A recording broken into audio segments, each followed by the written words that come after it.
59-year-old Debbie Collier was reported missing on September 10th, 2022 by her husband and daughter. Debbie lived and worked in Athens, Georgia. So this particular day on September 10th, a lot of things kind of happened on September 10th. So her husband left out for work and he saw the Chrysler van that she was renting in the driveway. So he figured that his wife was home. So this was normal because they slept in two different bedrooms due to his snoring. He maybe wore a CPAP machine or had sleep apnea, things like that. So to make sure that everyone got a good night's rest, they slept in separate bedrooms. And so it was not abnormal if they did not cross paths with each other in the morning. So he indicated he seen her that night before, of course. And then that morning he left out thinking everything was okay. It wasn't until her daughter, Amanda Bearden, received a Venmo payment, and along with the payment came a cryptic message. So the payment was for $2,385. It transferred over from Debbie's account to her daughter Amanda's account. And the message stated, "They are not going to let me go. Love you. There is a key to the house in the blue flower pot by the door." That's a pretty strange message. Because A, "they are not going to let me go," gives the indication that she's either being kidnapped or held against her will, held hostage or captive. So you mean to tell me in this instance, they allowed you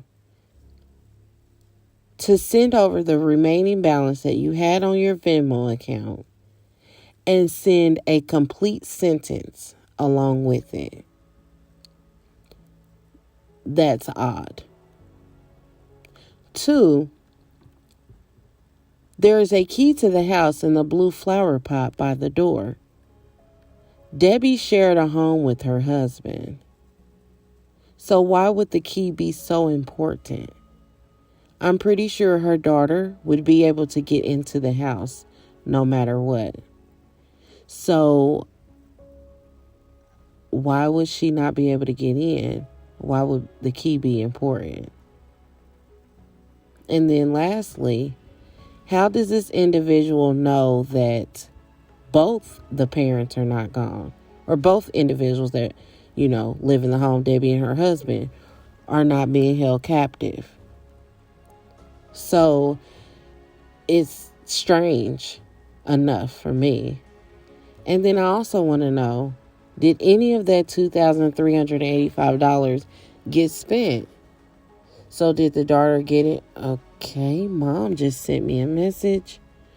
Okay, she gave it to me, but this is strange.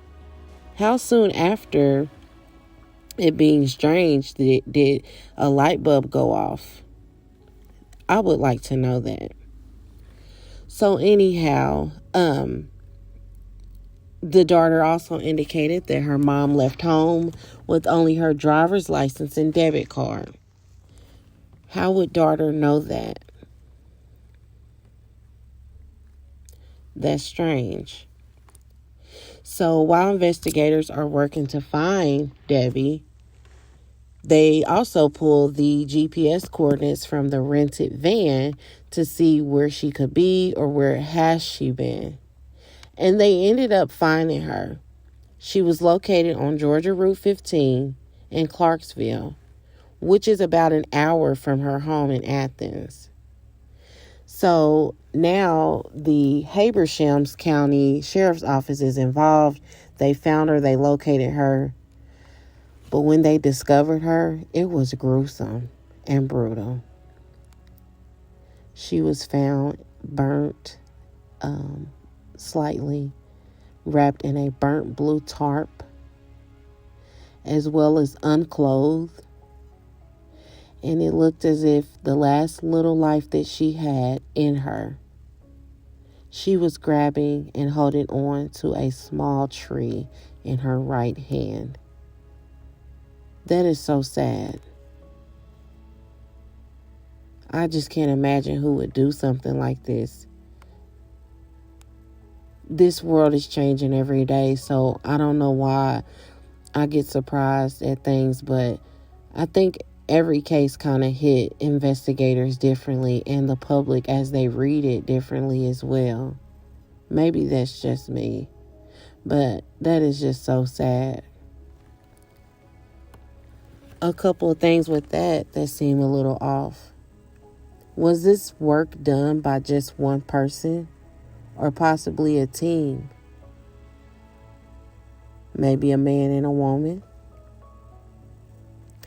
Because where she was found was kind of steep. Her daughter indicated that she had a bad back, so she would not be able to walk so far. So maybe someone carried her down there. And then, was someone riding with her? The doors was unlocked on the van. Or did someone already have her in the van and walked her down there where she was found? And then the getaway driver was waiting nearby. Why not just, get rid of her immediately? Why did you go through so many steps to make sure that she was deceased? Like, are you leaving a message? Why is burning her so important? Why did that have to happen? So whoever done this wanted to make sure that they completed the job. It's just a sad thing. I feel like that people may come forward to say what they may have seen that day, on the highway when her van was found, or prior to that, if they seen someone maybe walking down the highway, maybe getting out of the van. But what's also eyebrow raising, and I'm just going to set this here, is her daughter in the past, the recent past, was arrested on possession of controlled substance. She was on probation for controlled substances and substance abuse. She faked quite a few drug screens so that she could pass them, and she was given a light sentence. She was also involved with some assaults and domestic violence and battery and things like that. So it just makes you wonder, with her daughter's substance abuse problem, did something come over her to where she said, I can figure out how to get some money? Because clearly her and her spouse, who's been arrested for domestic violence as well, have a substance abuse problem based off the arrest record and, kind of how she looks and presents herself, as well as the husband. He's rough around the edges as well. You could tell that there is something that is taking control in their life, and that is substance abuse. We see it every day. We see it often. We see it frequently, especially with this fentanyl and the meth and a lot of things that are coming out that is controlling people today.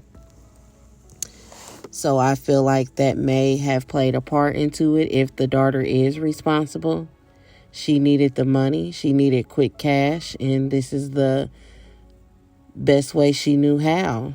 Unfortunately, maybe mom, Debbie, said, no, I don't have anything, just a few dollars. You keep asking me for money. This is getting ridiculous. When are you going to get clean? I'm tired. And maybe the daughter, Amanda, didn't like that. So she did what she had to do or felt she had to do at the time, which was, causing the demise of her own mother. We've seen this before. Or maybe this is a copycat serial killer. Maybe someone caught her going into her office that day, or leaving out of her home, or at a gas station. But I want to point out that the investigators have officially ruled out kidnapping and robbery. So I think they're leading down the path that I am, that something's not sitting right, especially if they check the daughter's Venmo account, and if any of that money has been spent, $1 of the $2,385, we know what's up. And this is all allegedly all for commentary and entertainment purposes, unfortunately. So I'm not accusing the daughter, but I would strongly, if I was part of the investigative team, look really deep into her, because something's not right. But next, I'm going to play a clip from the actual scene when they located Debbie Collier, and her daughter did arrive on the scene. She did speak to reporters, and, it just is what it is. Rest in peace, Debbie Collier. I know she's going to be missed. I just can't imagine what she went through. It's really sad. And we have to do better as a people. And I hope that whoever's responsible comes forward. They can reach out to the Habersham Sheriff's Office, 706-839-0559. They can remain anonymous. If you've seen anything strange on that Route 15 highway that day in Clarksville, Georgia, please make a report. Let the investigators know. Any little information can help. Any small detail, you'd be surprised. Like, share, subscribe. Thank you. Have a good day. Next will be the clip. What happened to Debbie Collier is suddenly getting a lot more complex.